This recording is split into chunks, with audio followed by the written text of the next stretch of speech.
नमस्कार। आकाशवाणी से विश्व दर्पण के साथ मैं Munish Sharma.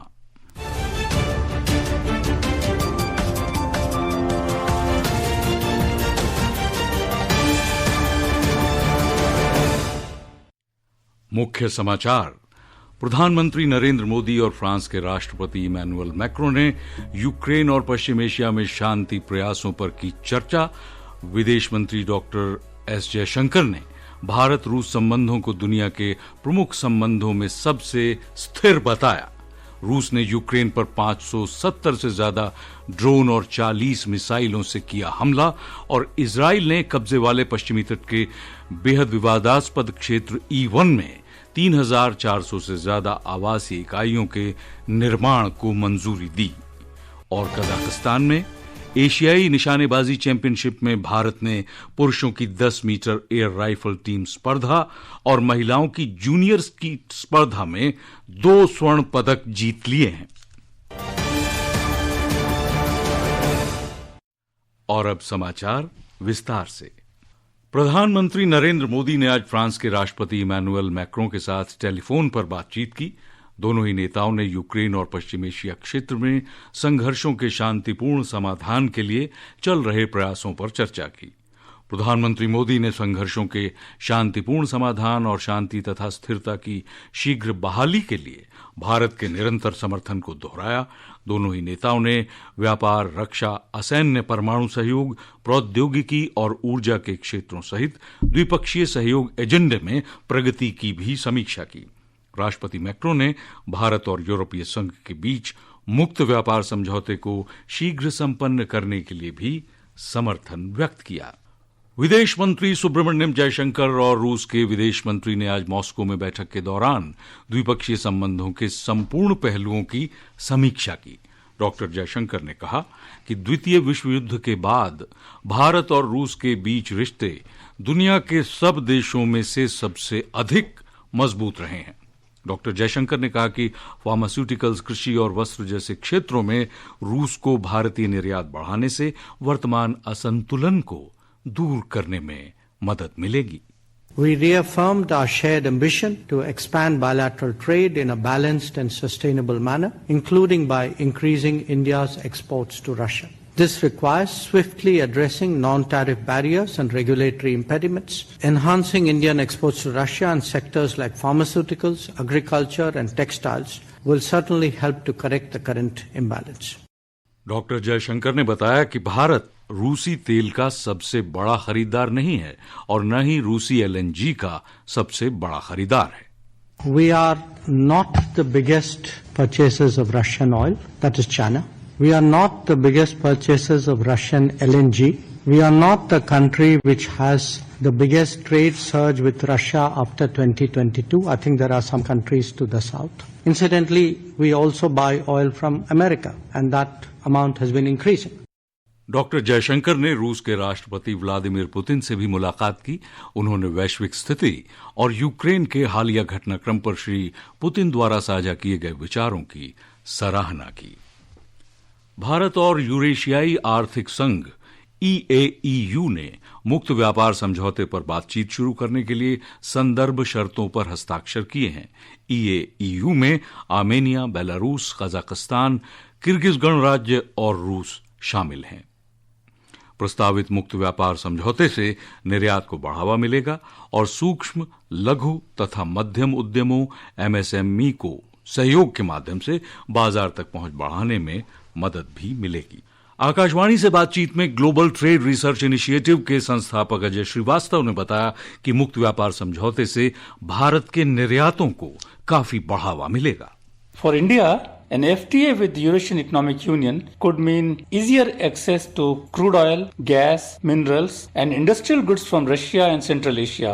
It also creates a new market for Indian pharmaceuticals, textiles, engineering goods, and IT services. For the Eurasian Economic Union, the FTA would open doors to Indian market, one of the fastest growing economies in the world, especially as Russia looks eastward due to the Western sanctions.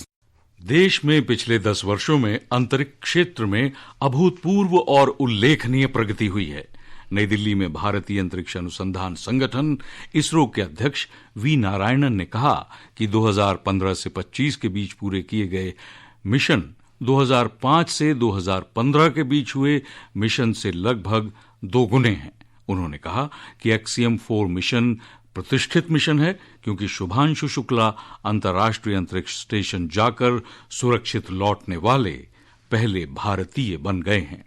During the last 6 months, 3 important missions are accomplished, and Axiom 4 mission is a very prestigious mission. We have successfully accomplished, and the first Indian is sent to safely to International Space Station and brought back safely. You are having the Gaganyaan 3 with us, Subhashan Suklaji, and GSLV F-16 rocket placing the most prestigious NASA ISRO synthetic aperture radar satellite on July 30th. वायुसेना के group captain और अंतरिक्ष यात्री शुभांशु शुक्ला ने axiom mission को संभव बनाने के लिए केंद्र सरकार और इसरो की टीम को धन्यवाद दिया। प्रधानमंत्री नरेंद्र मोदी ने आज नई दिल्ली में वैश्विक उद्योगपति मार्टिन श्रोएटर से मुलाकात की। श्री मोदी ने कहा कि भारत देश में मौजूद अपार अवसरों का लाभ उठाने और प्रतिभाशाली युवाओं के साथ मिलकर नवाचार और उत्कृष्टता हासिल करने के लिए वैश्विक साझेदारों का हार्दिक स्वागत करता है। ये आकाशवाणी है और आप सुन रहे हैं विश्व दर्पण। यूक्रेन की वायुसेना ने बताया है कि रूस द्वारा रात भर किए गए हमले यूक्रेन पर इस साल किए गए सबसे बड़े हवाई हमलों में से एक हैं। रूस ने 574 ड्रोन्स और 40 मिसाइलें दागी। यूक्रेन के पश्चिमी क्षेत्रों को अधिकांश रूप से निशाना बनाया गया। हमले में एक व्यक्ति की मौत हो गई जबकि 15 घायल हुए। यूक्रेन के राष्ट्रपति वोलोदिमीर ज़ेलेंस्की ने हमले की निंदा की है। इजराइल ने बुधवार को E1 क्षेत्र में 3,401 आवासीय बस्तियों के निर्माण को मंजूरी दी। E1 क्षेत्र कब्जे वाले पश्चिमी तट का एक बेहद विवादास्पद इलाका है। आलोचकों का कहना है कि ये फलस्तीन क्षेत्र को प्रभावी रूप से विभाजित करेगा। ये द्विराज्य समाधान की संभावनाओं को भी कम कर देगा। फलस्तीन प्राधिकरण और अंतर्राष्ट्रीय समुदाय ने उच्च योजना परिषद के इस फैसले की कड़ी निंदा की है।